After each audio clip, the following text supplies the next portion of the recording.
नमस्कार मित्रों।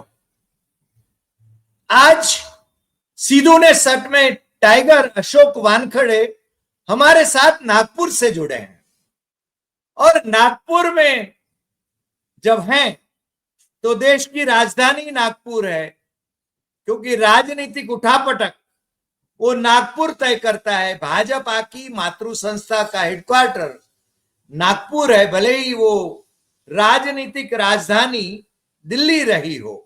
और आजकल मोदी जी साष्टांग है संघ के प्रति, कैसे अपना बचाव किया जाए, उसके यानी कैसे सत्ता बचाई जाए, उसमें वो काफी व्यस्त हैं। मोहन जी के बारे में लेख लिखते हैं और ट्रम्प भाई की ओर से यदि उनको जन्मदिन की शुभकामना आ गई तो ट्रम्प भाई के लिए भी माय फ्रेंड करके वो ट्वीट करते रहते हैं। पता नहीं आजकल मोदी जी को क्या हो गया है, समझ में नहीं आ रहा है। मगर जब अशोक जी जुड़े हैं तो अशोक जी बेबाक बात करते हैं और हमें राहुल गांधी को जिस प्रकार से खुले तौर पर मुकेश अंबानी की चैनल पर बार बार मैं उसका रिसर्च कर रहा था सर, 2024, 2025, 2023 मुकेश अंबानी की टीवी जो चैनल है न्यूज 18, उस पर धमकियां वो होती है, उनका चरित्र हनन करना है तो मुकेश अंबानी के चैनल का सबसे ज्यादा उपयोग होता है। ये क्यों होता है वो भी अशोक जी बताएंगे। मगर इस बार केरल की उनकी जो मलयालम चैनल है न्यूज 18 की, उसने तो हद कर दी। वहां के एबीवीपी के जो अध्यक्ष रहे और अब भाजपा के प्रवक्ता हैं, वो महाशय ने तो राहुल गांधी के छाती में गोली मार देने की बात कही। यानी हमें तो आघात लगा। वहां की सरकार स्वयं उसको, उस आदमी को गिरफ्तार कर देना चाहिए था। वो एफआईआर भी दर्ज नहीं करा रही है।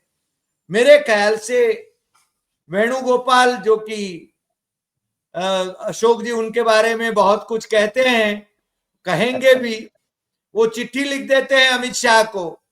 अब राहुल गांधी के बारे में उनका प्रेम कितना है वो तो मुझे मालूम नहीं है, अशोक जी को ज्यादा मालूम है। और राहुल गांधी को उन्होंने मुंह मुंह पर बताया है।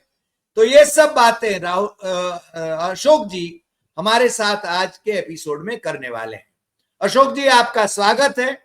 और आप नागपुर में हैं और नागपुर की भी खबर बताइए, और राहुल को ये जिस प्रकार से धमकियां मिल रही हैं उसके बारे में भी तो बताना ही है अशोक जी। देखिए, नागपुर तो अभी शांत है। तुम मेरी बढ़ाई करो, मैं तुम्हारी बढ़ाई करता हूं। लेकिन कोई किसी का आर्टिकल लिखने से और किसी को दोस्त बोलने से, देखिए, ट्रंप को बाय फ्रेंड बोलने की वजह से बाद भी ट्रंप लगातार जूते मार ही रहा है। और आर्टिकल लिखने से कोई संघ आपके साथ हो जाएगा। संघ की कुछ कंडीशंस है, वो संघ बार बार कहता है। संघ संगठन को मजबूत करना चाहता है। संघ ने ये देख लिया कि कांग्रेसीकरण हो गया है भाजपा का, इसलिए संघ चिंतित है। संघ अभी वर्तमान में अपने 100 साल का उत्सव और दशहरे के दिन, अभी 2-3 दिन बाद ही दशहरा है, तो उस चक्कर में संघ बिजी है। मुझे लगता है बिहार के चुनाव के बाद बहुत सारी चीजें खुल के सामने आ जाएगी। रही राहुल गांधी की बात, राहुल गांधी के खिलाफ गोली मारने की बात यदि राष्ट्रीय चैनल पे, किसी न्यूज चैनल पे होती है और वो प्रसारित हुई, और बोलने वाला कोई ऐरा गैरा नत्थु खैरा नहीं था। वो एबीवीपी का अध्यक्ष रह चुका है और वो वर्तमान में बीजेपी का प्रवक्ता है। हो सकता है कई बार देश में बोल दिया हो, लेकिन उसके बाद फिर एक रेक्टिफिकेशन होता है। पार्टी एक्शन लेती है, स्वयं बोलता है कि मैं गलती हो गई। कई चीजें हो सकती, लेकिन उसके ये बात करने के बाद भी यदि लगातार सरकार चुप है, भारतीय जनता पार्टी से कोई वक्तव्य नहीं, तो फिर क्या ये एक बड़े साजिश का हिस्सा है? सवाल वो है। ऐसी ही इंदिरा गांधी को धमकियां आती थी, ऐसी ही राजीव गांधी को धमकियां आती थी। उसी कड़ी में क्या ऐसी ही राहुल गांधी को धमकियां दी। इंदिरा गांधी जी ने ऑपरेशन ब्लू स्टार करके खलिस्तानवादियों की कमर तोड़ दी। उनका खामियाजा उनको अपनी जान देके भुगतना पड़ा। छलनी हो गई।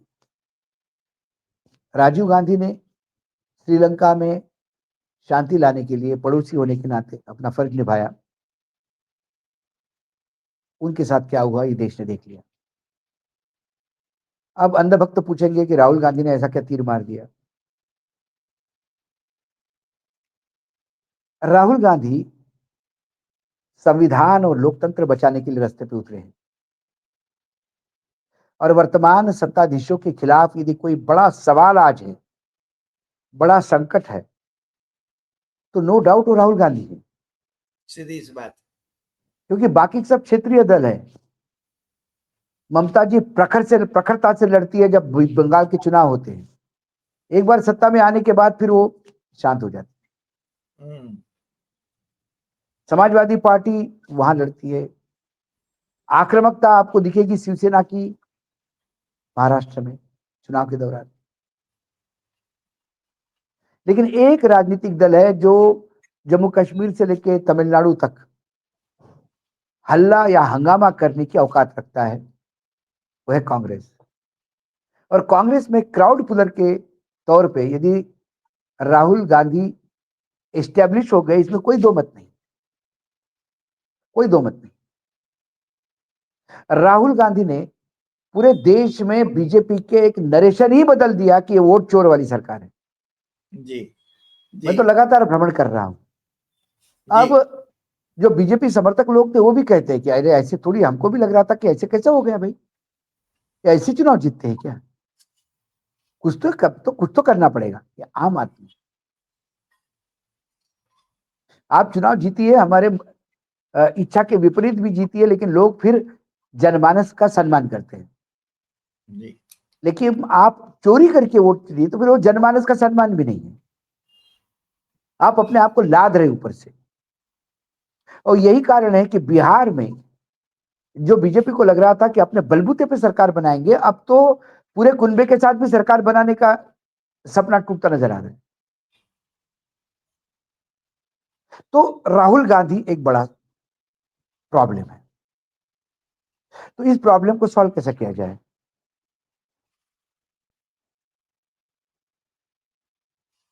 तो ये बात जो केरल से आई, मैं केसी वेणुगोपाल की भाषा नहीं बोल रहा हूं। ये हम जिस दिन से ये हो रहा है तब से मैं विभिन्न कार्यक्रम कर चुका हूं इस पे, और मैं यही कह रहा हूं कि यदि पार्टी चुप है तो क्या एक षड्यंत्र का हिस्सा है? जी, नहीं तो पार्टी तुरंत कहती कि हमारे शब्द नहीं है। वो मुख्य देख लीजिए, एक सांसद उनका सर्वोच्च न्यायालय के मुख्य न्यायाधीश पे आरोप लगाता है कि वो देश जला रहा है ये आदमी, यस, निशिकांत दुबे। और तुरंत निष्ठा पार्टी के अध्यक्ष कहते हैं कि ये उसके व्यक्तिगत विचार है, हमारा कोई लेना देना नहीं, हम न्यायपालिका की इज्जत करते हैं। लेकिन इस पिंटू महादेव के मामले में अभी तक भाजपा चुप है। क्या कारण? क्या यानी भाजपा कोई गॉड चाहती से, है कि, कोई गॉड से है, तैयार मैं कर रहे वही तो, हैं। क्या भाजपा ये चाहती है, क्या भाजपा ये चाहती कि हत्या हो? क्या भाजपा एक बड़े षड्यंत्र का बैकग्राउंड तैयार कर रही है? इसके पहले ये बोला जाता था कि वो दंगे भड़काने का काम राहुल गांधी मतलब जनरेशन जेड, ये बोलने के मतलब ही मायने क्या हो गए? जनरेशन जेड बोला, इसका अर्थ क्या है? देशद्रोह। कि मैंने नई बात सुनी? जनरेशन जेड ये इंटरनेशनल टर्मिनोलॉजी है मूर्खों। पढ़ो, थोड़े से किताबें पढ़ो, जरा आप समझो दुनिया कहां जा रही है। मैं थोड़ा ये जनरेशन जेड क्यों गाली नहीं है ये बताने का प्रयास करूंगा। मैं 1 मिनट एक्स्ट्रा लूंगा आपका, हरी भाई। Please, please. सबसे पहले जो जनरेशन की लिस्ट आती है उसमें होता है एक लॉस्ट जनरेशन, जनरेशन लॉस्ट।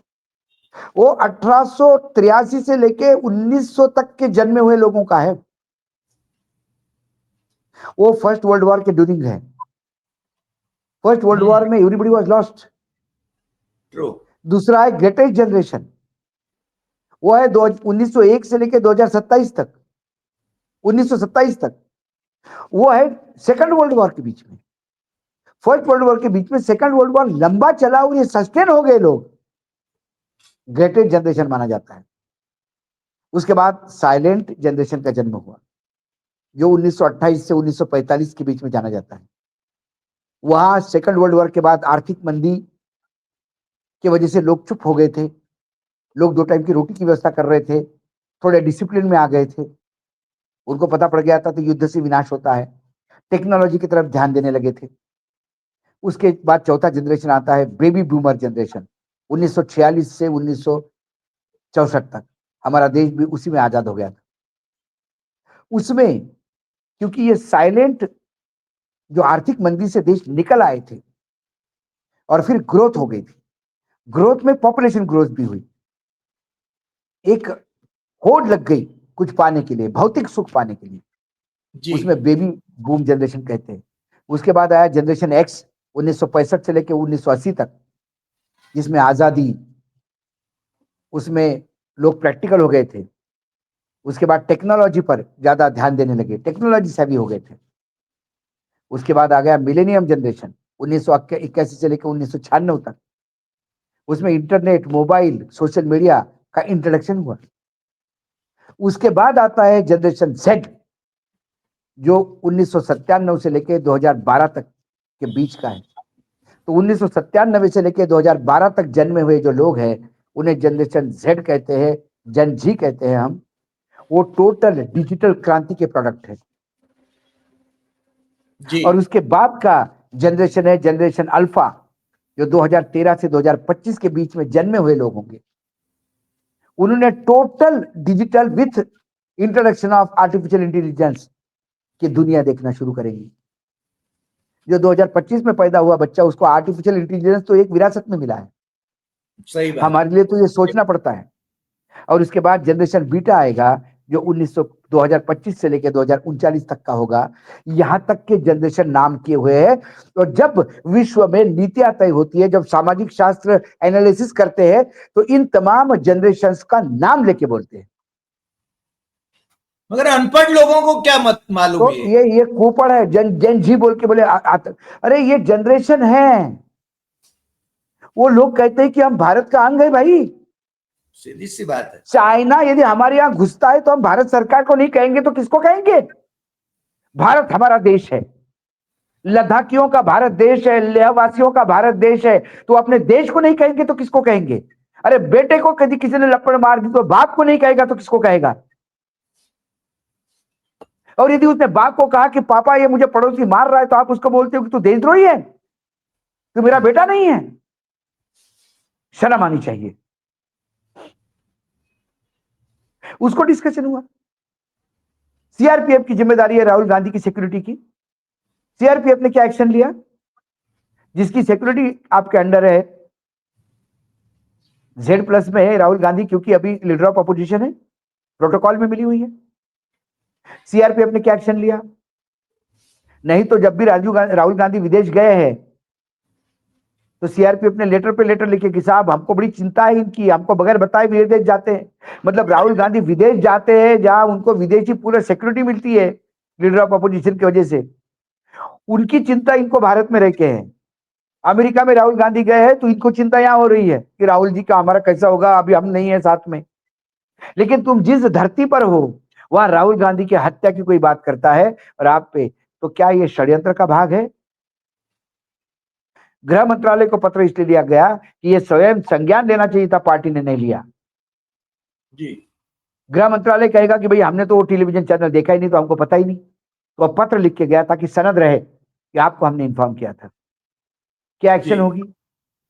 इसके पहले क्या एक्शन हुई?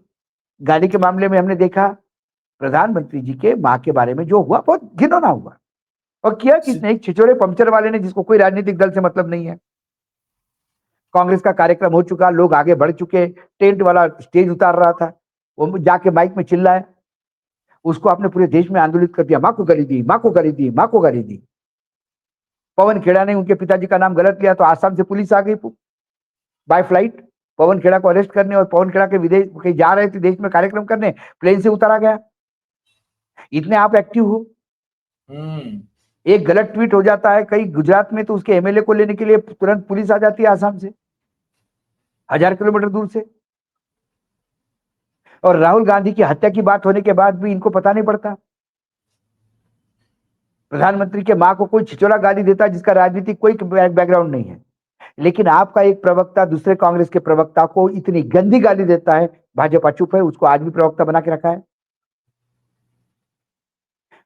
हिमाचल का अध्यक्ष बीजेपी का, और राहुल गांधी को वही गाली देता है जो उस पंचर वाले ने दी, मोदी जी के माता, लेकिन उसको एमएलए का टिकट दिया जाता है। बिहार का अध्यक्ष कहता है कि भाई मेरे पास गालियों की डिक्शनरी है, मेरे से ज्यादा गाली कोई दे नहीं पाएगा।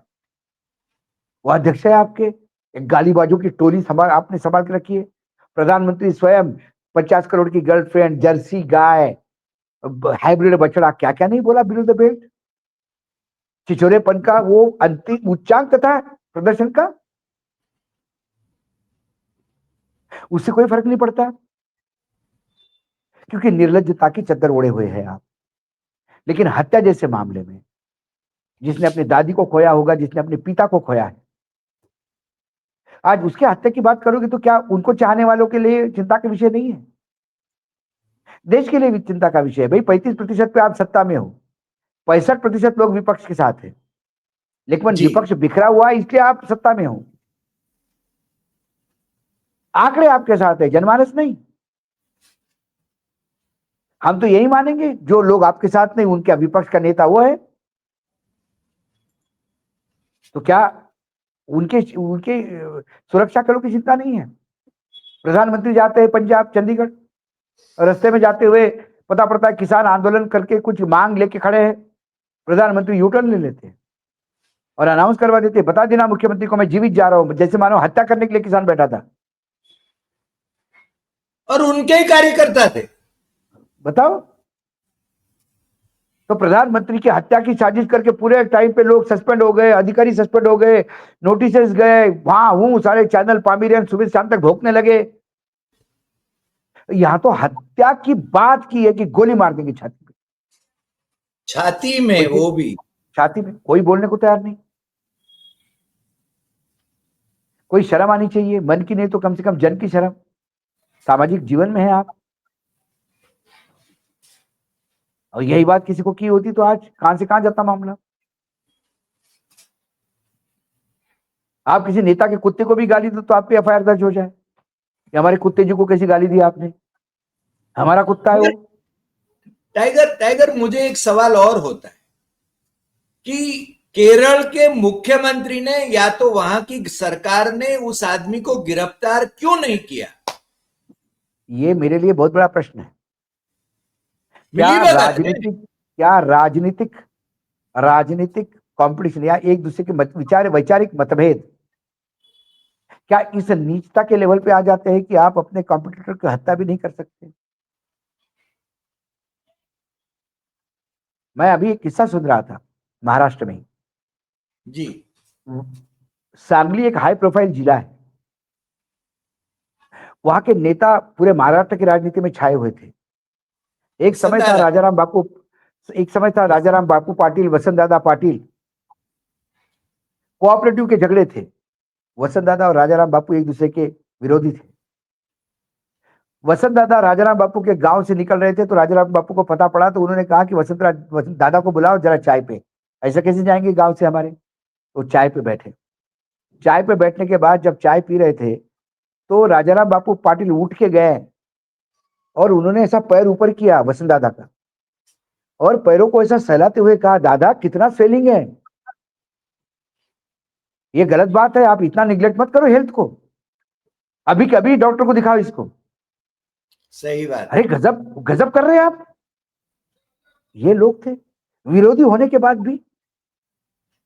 जब पता पड़ा कि बहुत बहुत ज्यादा तकलीफ में है अटल जी बीमार थे और उनका इलाज विदेश में होना था, राजीव गांधी को पता पड़ा, राजीव गांधी ने तुरंत कहा एक विदेशी डेलीगेशन में अटल जी को डाल दिया तुरंत, अटल जी विदेश जाइए वहां इलाज करवाइए, आप डेलीगेशन में जाएंगे, हम कह रहे हैं आप। ये बात लिखी हुई है, ये बात रिकॉर्ड पे है। नहीं, आपको एक और किस्सा भी मालूम होगा। नेहरू ने नेताजी सुभाष चंद्र बोस को ये कहा था कि तुम सिगरेट बहुत पी रहे हो, तब सेहत का ख्याल करो। कितने नजदीक के दोस्त थे, और आज दोस्त थे। मोदी जी उनको दुश्मन बना रहे हैं। और ये कहां गए? वही अटल जी हैं, वही राजू के बेटे हैं, और आप अटल जी को अपना गुरु मानते हो, अटल जी के शिष्य हो आप। तो भूल गए आप सब चीजें। इतना द्वेष, इतना जहर कहां से लाते हो भाई? सही बात। शिव जी के भक्त कहते हो अपने आप को। शिव जी ने जर उगला नहीं था, शिव जी ने कंठ में धारण किया था, और इसलिए नीलकंठ कहलाए। शिव जी के भक्त हो तो जहर उगलो मत, उसे धारण करने की चाहिए, हिम्मत चाहिए। लेकिन एक और मुझे लगता है कि नथुराम की क्या फैक्ट्री खोल के रखी है आपने? जहां गांधी दिखा वहां नथुराम पैदा करना जरूरी है। और गांधी को मार के क्या किया? गांधी की हत्या हुए कितने साल हो गए, लेकिन गांधी के विचार दिन ब दिन और प्रखरता से लोगों के सामने आ रहे हैं, और विश्व गांधी जी का विचारों का कायल हो गया है। जी। अब कितनी गांधियों की हत्या करवाओगे भाई? संघर्ष रुकेगा? दुगना होगा। एक लोया के मरने से न्यायपालिका खत्म नहीं होती, और एक पांड्यान से खत्म होने के बाद विरोध खत्म नहीं होता। गलत फहमी में जी रहे हैं आप। देखते हैं गृह मंत्रालय क्या एक्शन लेता है। पत्र गया है, पत्र का उत्तर अपेक्षित है, लेकिन थोड़ी मैच्योरिटी के साथ होगा, क्योंकि 75 साल हो गए इस देश के प्रजातंत्र को। यदि 75 के साथ भी इतनी मैच्योरिटी नहीं आई है, तो इन्हें प्रजातंत्र में रहने का अधिकार भी नहीं। इन्हें अपना संन्यास ले लेना चाहिए राजनीति, क्योंकि इतनी ओछी राजनीति करने के लिए भारत कम से कम जगह नहीं है, ऐसा मुझे लगता है। वाह वाह टाइगर, वाह। सही बात है, सही बात है। और आपने जो एक एक शब्द कहा, वो शब्द से हम सहमत हैं, और हमारे दर्शक भी इस बात से सहमत रहेंगे। मगर एक और अंतिम सवाल मुझे करना है कि विदेश में जब राहुल गांधी जाते हैं तो उनकी सुरक्षा का प्रबंध कैसे करते हैं? विदेश में Rahul Gandhi leader of opposition के तौर पे जाते हैं। जी। अभी राहुल गांधी गए तो वहां उनको लोकल प्रोटोकॉल मिलता है, बाकायदा प्रोटोकॉल होता है। वहां की सरकार वहां पे वो इन्फॉर्म करके गए हैं, वहां पे सरकार को इन्फॉर्म है, वहां हमारे एम्बेसी जी। को इन्फॉर्म है, वहां वो राष्ट्राध्यक्ष को मिल रहे हैं, स्टूडेंट्स के साथ इंटरेक्शन हो रहा है, उद्योगपतियों को मिल रहे हैं। जी। तो कुल मिलाकर, और राहुल गांधी को वैसी, महात्मा गांधी को विश्व में कहीं डर नहीं था। महात्मा गांधी की हत्या इंडिया में, भारत में हुई। जी। जी। महात्मा गांधी पाकिस्तान में भी रहते तो शायद हत्या नहीं होती।